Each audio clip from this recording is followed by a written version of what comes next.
Michael Rebinski. Thank you Tracy. for welcoming me to your neighborhood, the awesome Bloomfield. Tell me, what is your favorite thing about Bloomfield?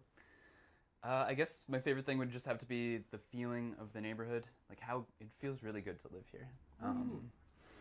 I mean, like, feels nice to walk down the street. I see a lot of people that I know, a lot of people that I don't know. I definitely don't know everybody. If you're into hanging out at bars, there are enough, like, you'll find a bar for you, like something that fits your personality. I don't really do that much, but I mean, today, it was a decently nice day, and I just came out here to hang out in the park. Yeah, well, you have a little prize in your little surprise in your bag when you were Yeah. here. Tell me about that. Should I hold it up? You want to see it? Yeah. Okay, so I work at 2 restaurants, and we end up having a lot of bread waste at the end of the day. It's not waste at all. I mean, it's just perfectly good bread that didn't get served to customers. So normally it gets thrown away, but I take it home because we eat a lot of bread, but we still have a lot left over. So yesterday I turned all that bread into peanut butter and jelly sandwiches. And I've got 13 peanut butter and jelly sandwiches here, of all kinds. Got wheat bread, got whole, white bread, strawberry jam, raspberry jam, crunchy, and creamy peanut butter. And so my plan was to come out here and find people who wanted to eat sandwiches and give them sandwiches. That's such an awesome statement that you've made, because what you're saying is that Bloomfield is a community that trusts each other and takes care of one another. That was a concern. I kind of wondered, like, would anyone who doesn't know me want to eat a sandwich that I made? And I haven't even given out any sandwiches yet, but I'm sure that I will. I'm sure you will. I'll stay out here till I get rid of them. Okay, is there anything that you would change about Bloomfield? Anything that I would change? One thing that I was thinking about is, since I moved to Pittsburgh in 2005, it's not as bad as in some other major cities, but rents have been steadily rising, especially for the low-income individuals. And so, in my opinion, Bloomfield is still very affordable, but it might not always be the case. And so I'm concerned that in the future that it won't be as easy to live here. Yes, I understand what you're saying. I do. Where do you see Bloomfield in 25 years? I hope it just looks like this, with people in the neighborhood still caring about the neighborhood, still doing awesome projects, anything you can think of. This, to me, seems like the one of the few neighborhoods where anything that you can think of, you can make it happen, whether it's renting out a storefront and coming up with a cool idea, or making music, meeting people, getting things organized. I was doing a little bit of research before I decided on the sandwich idea, and I found out that Food Not Bombs hands out food in this park right here on Wednesdays. Yeah. Awesome. So in the future, I might just hook up with them and see if they need the bread instead of me. So that's a beautiful thing. That's a beautiful thing. I think that this place gives me a real sense of community when I come through here. Well, I'm sure you're finding that out a lot in the different neighborhoods that you. Right. One thing I have noticed is that you can walk down the main drag here and still hear people speaking Italian to one another. That just, I'm like, wow, I feel like I'm in a different Okay, so you country. stopped in some of the shops, right? Yeah. Well, I come into Bloomfield quite often. It's one of my favorite places to be. It's one of my favorite places to celebrate, like, holidays here too. Yeah. So, tell me, if there's a neighborhood in Pittsburgh that you see something that you admire or would like to emulate and have here in Bloomfield, what neighborhood would that be, and what would it be, and why? Well, I think we could use a movie theater in Bloomfield. Oh, that wouldn't be bad. So I don't know if that's emulating, like, Regent Square or downtown or Squirrel Hill or anything, but I mean, we have an old theater. It's naturally a Starbucks and something else right now, but whatever. So I don't know, a movie theater would be cool.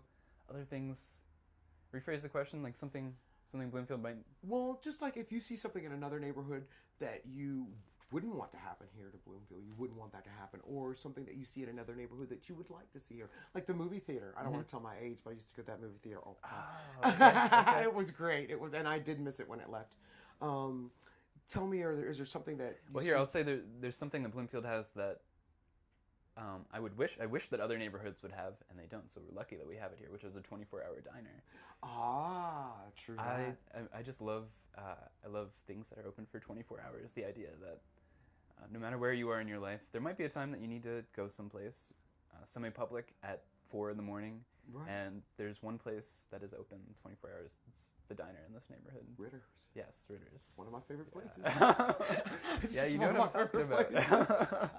It's great I'd to love have to go that. to the swimming pool here as well. It's one of my favorite places. It is. If you were to leave Bloomfield, or if somebody would come to out of town and they were to visit you in Bloomfield, where's one of the first places you'd take them? In Bloomfield? I'll tell you, I would take them, if I wanted to show them something that was a little bit off the beaten path but was still very Bloomfield. I live close to the southern part of the neighborhood, close to the Hollow. Okay. And there's a little road, I forget what the name of it is, but it goes down into the Hollow from my part of Bloomfield, and there's an ironworks down there, and there's a lot of art down in the Hollow that people have made. I don't know if it's people from the ironworks or just anybody with an idea, and so they've decorated this path down into the Hollow with so much art. I've seen it called Hoot in the Holler. But do you know what I'm talking about? I was one of the first people that, when the first Hoot in the Holler happened, I was one of the first people there. I don't even know what that is. Maybe you could tell me. Well, I'm not gonna get you.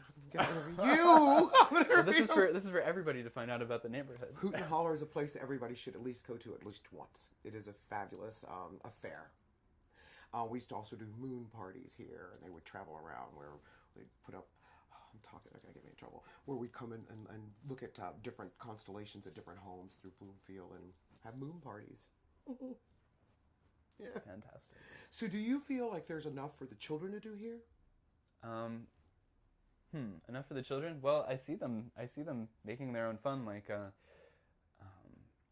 part of the nature of Bloomfield, living in a row house, is that you share a lot of backyards in a row, and like even without trying, you see what your neighbors are up to. And I know that 2 doors down from my house, there's a little girl, and the last 4 days I've seen her outside playing like all day long. I'm just like, I look out the window, I'm like, oh, she's still out there, still playing, doing whatever. Still safe. Driving down the street on the way back to my house, there are kids who play street hockey in the street, and like kind of get some glares from them. Like, you know, when you're driving and they have to get out of the way, and I'm guessing they're like young teens or whatever, and they've got a chip on their shoulder and like stupid cars getting in the way of our hockey game. So yeah, I see kids. Do you find doing all kinds of Bloomfield stuff. a very diverse neighborhood? Very diverse in what way? I don't know. Generationally, culturally, is it a balanced neighborhood? I feel like I have kind of a skewed view because I hang out with the people that I know, which happen to be young people who live in the tri-neighborhood area. But I definitely think that there are people who have lived here for their entire lives. There are people, as you said, who are immigrants from Italy or Germany. I don't know, wherever people come from here. I think it's kind of a racially homogenized area.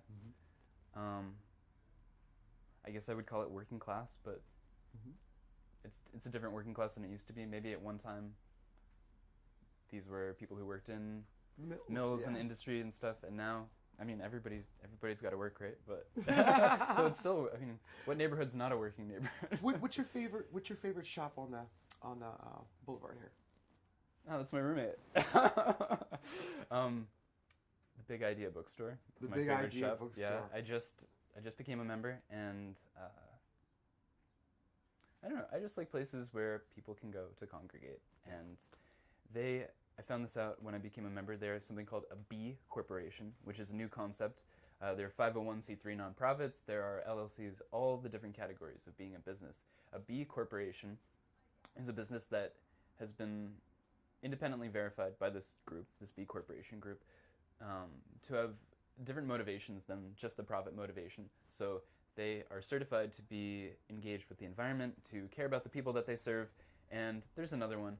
But basically, it's a new concept in what a business should be about and what their motivation should be, and the fact that they exist to serve people, and they've got to stay in business, but the profit is not the primary focus. The primary focus, yeah.